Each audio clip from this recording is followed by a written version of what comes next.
আসসালামু আলাইকুম। হাদির মৃত্যু বা শাহাদাতের পর থেকে নিয়ে বর্তমান যে সময়টা ২-৩ দিন, এইটা বাংলাদেশের জন্য এমন একটা সময় যে কোনো একজন পাইলট উনি টেক অফ করতেছেন। আমরা জানি যখন বিমান আকাশের দিকে উঠে অত্যন্ত সতর্কতার সাথে কিন্তু বিমানটাকে ফ্লাই করতে হয় এবং ওই সময় যদি কোনো দুর্ঘটনা ঘটে, একটু অসতর্ক থাকে পাইলট তখন কিন্তু ক্র্যাশ করে এবং সবাই মারা যায়, যেটা ইন্ডিয়াতে হায়দ্রাবাদে একটা বিমানের ঘটনা ঘটছিল।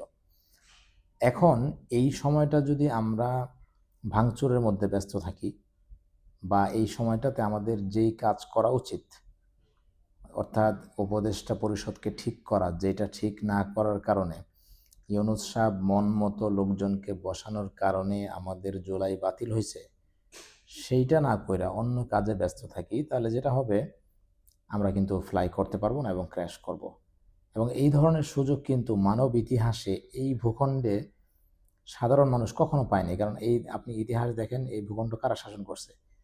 আগের যুগে মুসলিম শাসকরা তুর্কি থেকে আসছে, সুলতানি আমল, তারপরে মোগলরা আসছে, তারপরে ব্রিটিশরা চলে যাওয়ার পরে হইল অপদার্থ স্বজাতির মধ্যে চোর চোটরা এরা দেশ চালাইছে, যেটার মধ্যে জনগণের কোনো পছন্দই ছিল না। বা ভোটিং সিস্টেম শুরু হওয়ার পর থেকে পৃথিবীতে কখনোই ঠিকঠাক মতো ভোট হয় নাই।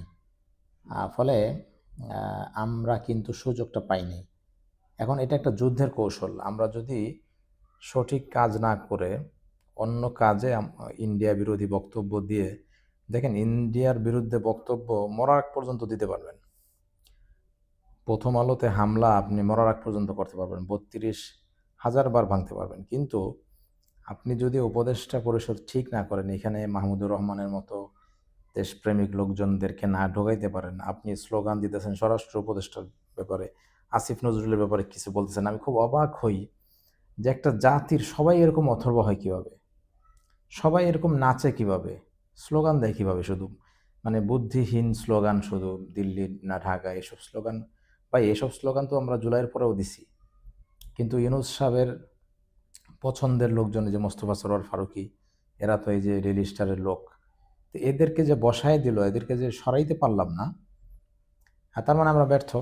আমরা রক্ত দিছি আমাদের ইতিহাসে অনেকবার, কিন্তু ওই রক্ত দেওয়ার পরে ওইটার ফসলটারে যে ক্যাশ করা যায়, চাষ করছি বাট ফসল ঘরে নিতে পারি নাই।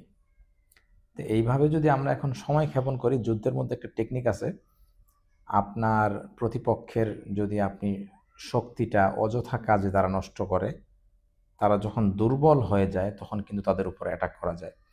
আজকে আপনার আমার যে আবেগ আছে, আপনার আমার যে হাদির প্রতি দেশপ্রেম আছে, মানে আমি অনেক কাঁদছি, আজকেও কাঁদছি, সবাই কাঁদছে আমি শিওর বাংলাদেশের। এই যে হাদির শাহাদাতের তামান্না, এটার প্রতিশোধ নেওয়ার যে আকাঙ্ক্ষা, এটা তো এক সপ্তাহ পর আপনার থাকবে না। কারণ আপনার পারিবারিক অনেক ইস্যু আসবে, আপনার হচ্ছে যে আর্থিক ব্যাপার থাকবে, অথবা হাসানাতটা মেরে ফেলিল, আরেকটা ইস্যু তৈরি হয়ে গেল, অথবা অন্য কোনো একটা আগুন লেগে গেল, ভবন ধসে গেল, তখন আপনি আবার অন্য ইস্যু নিয়ে ব্যস্ত হয়ে পড়লেন। যেমন আমার ইচ্ছা ছিল সংবিধান নিয়ে কথা বলা, আমি কিন্তু এই এখন পর্যন্ত আর সংবিধান নিয়ে আলোচনা করতে পারি নাই, একটার পর একটা ইস্যুতে ব্যস্ত আছি। সো আমি যেটা বলতে চাইতেছি সেটা হলো, আমরা কিন্তু রাইট কাজটা করতেছি না।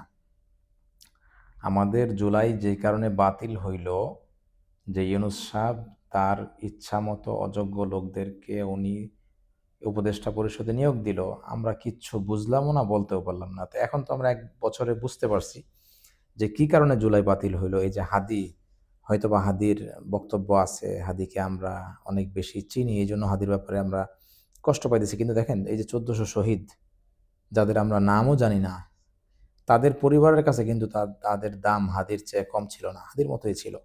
তারা তাদের পরিবারের স্বপ্ন ছিল। কিন্তু এই যে ইউনূস সরকার এদেরকে কোনো মূল্যায়ন করে নাই, এদের পরিবারের খোঁজখবর নেয় নাই। তো এদের ব্যাপারেও যে কিছু করার, এটাও যদি আমরা করতে চাই, তাহলে আমাদের অন্তত উপদেশটা ছাঁটাই করার মধ্যে মনোযোগ দেওয়া উচিত আগামীকালকের মধ্যেই। এখন যদি এই 2-3 দিনের মধ্যে যদি এই বিষয়টা নিয়ে আমরা মনোযোগ না দিই, আসিফ নজরুল যদি পার পেয়ে যায়, অলরেডি কিন্তু ইউরোপিয়ান ইউনিয়ন থেকে মিডিয়ার ব্যাপারে একটা মানে আমরা হস্তক্ষেপ করছি, এগুলোর ব্যাপারে বার্তা চলে আসছে, ওরা কিন্তু একটা প্ল্যানে আগাইতেছে। আর আমাদের কিন্তু কোনো প্ল্যান নাই। তো প্ল্যান না থাকলে যা হয় আর কি, পরিকল্পনাহীন জীবন পাগলের জীবন। আমরা আবার 1 সপ্তাহ পরে অন্য একটা ইস্যু নিয়ে আমরা ভুলে যাব সব কিছু। তো কাজেই আমার কাছে মনে হয় যে এই জায়গাটায় ফোকাস করেন সবাই। আমি বারবার বলতেছি, কারণ আমার কাছে মনে হইতেছে যে এটা একটা মানে একটা যুদ্ধ যেটার কোনো নির্দিষ্ট কোনো লক্ষ্য নাই। মানে কি অর্জন করতে চাই যুদ্ধের মাধ্যমে? এই যে বিচার চাইতেছি, কার কাছে বিচার চাইতেছি? আসিফ নজরুল বিচার করবে? বর্তমান উপদেষ্টারা বিচার করবে? করবে না তো। তাইলে আপনি কার কাছে বিচার চান? আপনি এইটা আগে ঠিক করেন যে আপনি উপদেষ্টাদেরকে ঠিক কইরা তারপরে আপনি অন্যান্য সব এজেন্ডা দিবেন।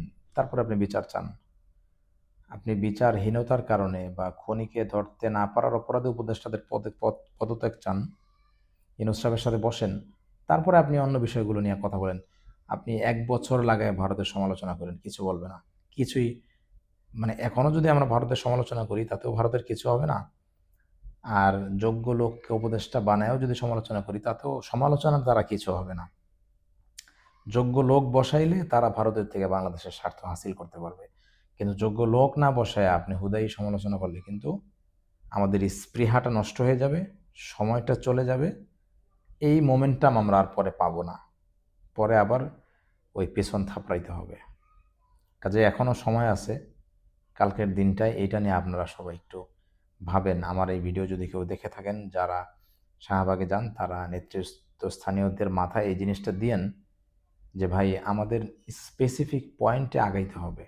1 বাই 1 আমরা আগাবো। ভালো থাকবেন। আল্লাহ হাফিজ।